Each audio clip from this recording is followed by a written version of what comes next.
Hello everyone, I'm Darren with VibeTheNook.com, and today we're going to take a look at MediEvil 2, which released for the original PlayStation in May of 2000. The first game in this series is often considered a classic for the original PlayStation, and it's been remade twice so far. First on the PlayStation Portable in 2005, and then again on the PlayStation 4 in 2019. But the second game has never seen any kind of remake. In addition to that, the first game was re-released as a PS1 Classic download on the PlayStation 3, but the second game never got any kind of re-release at all. If you want to play this game today, your only two options are to either track down a physical copy of it, or to emulate it. And it's a real shame that this game is stuck on such an old console because it is just as good as the first game, although it really could also benefit from a modern remake. MediEvil 2 takes place in Victorian-era London, about 500 years after the first game. An evil sorcerer named Palethorn has stolen Zarok's spellbook. He plans on using this book to summon a demon that will help him take over the world. The first thing that he does with this book is summon an army of the dead. As the army is summoned, Sir Daniel Fortescue is resurrected, and the pages of the spellbook are scattered. Sir Dan quickly teams up with a scientist named Hamilton Kift, and together they attempt to gather the pages of the spellbook before Palethorn can get his hands on them. The story of the first game mostly served as context for what was happening on screen. This time around, there is a much stronger focus on telling a story that unfolds before the player. They even gave Sir Dan a romantic interest with this ancient Egyptian mummy queen.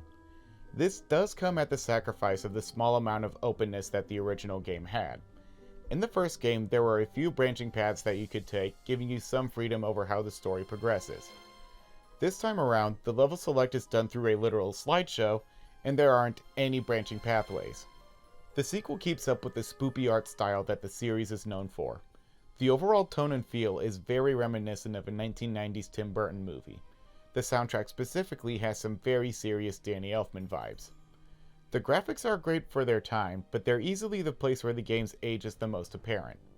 Even with the dated graphics, the gameplay is still a lot of fun, and this game has actually aged pretty well. The gameplay can best be described as a level-based Zelda-like adventure with more focused on combat than on puzzle solving. Each level has a chalice that will fill up with souls as you kill enemies. Once you've killed enough enemies, you can collect the chalice. When you take the chalice to Hamilton, he will give you a new weapon or an upgrade. Each level also has a life bottle that can be collected to increase Sir Dan's overall life. The chalice and life bottles are usually pretty well hidden, so finding them all will require a little bit of exploring. The game does still involve a small amount of puzzle solving. Many levels will include moving block puzzles and spots where items that you find will act as keys to progress. Most levels also have their own unique challenges, like this one where you have to solve a bunch of light puzzles to kill some vampires. There are also levels that have their own small story arcs, like the level where these weird little imp guys are making an army of robot elephants. Sometimes you'll need to detach Sir Dan's head and place it on one of these walking hands. This will allow you to get into small spaces and access new areas. You can also hold R2 and L2 at any time to look around in first person mode. When you're in first person mode, you're always looking through Sir Dan's eyes. So even if the head is detached and you're controlling the body, you'll still be seeing things from the head's perspective. The puzzles that use these abilities are usually pretty easy to figure out, but they're still satisfying. Throughout the game, there are these life springs that will recharge 2 life bottles worth of energy. Your health doesn't recharge in between levels, but the game sort of makes up for that by placing multiple life springs in each level. The game has more camera control than most PS1 games, but it still sort of feels a bit clunky and archaic. This outdated camera makes some of these platforming sections feel a lot more difficult than they need to be. Attacking enemies never really feels like it has a whole lot of impact. It always feels like you're just sort of flailing around and hoping for the best. There are several boss fights throughout the game, and they range from unique and interesting to cheap and unfair. There's one where you first have to explore the professor's lab and find a bunch of body parts for a Frankenstein-type monster. Then Sir Dan takes control of that monster to fight one of Palethorn's creations in a boxing match. Then there's another fight where you have to fight 2 of Palethorn's minions at the same time. In the first stage of the fight, one will be attacking you with physical attacks, and the other will be using ranged attacks. If you're hit with one of the physical attacks, you'll be stunned for a short period of time and be completely vulnerable to attack. When you finally take out the one trying to punch you, the other will start spinning around the room in a random pattern that's nearly impossible to predict. There's no real strategy to these guys. You mostly have to just keep attacking them and hope for the best. Our final score for this game is going to be 8 out of 10.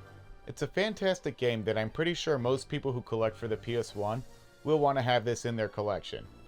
When it came out, it was about 6 months or so before the release of the PS2, and because of that, it sort of flew under most people's radar. At the time that I'm recording this, a complete copy usually costs around $60 or so, which is a little bit expensive for a PS1 game, but it's nowhere near as bad as some of the JRPGs on that console. Thank you so much for watching this video. I really hope that you enjoyed it.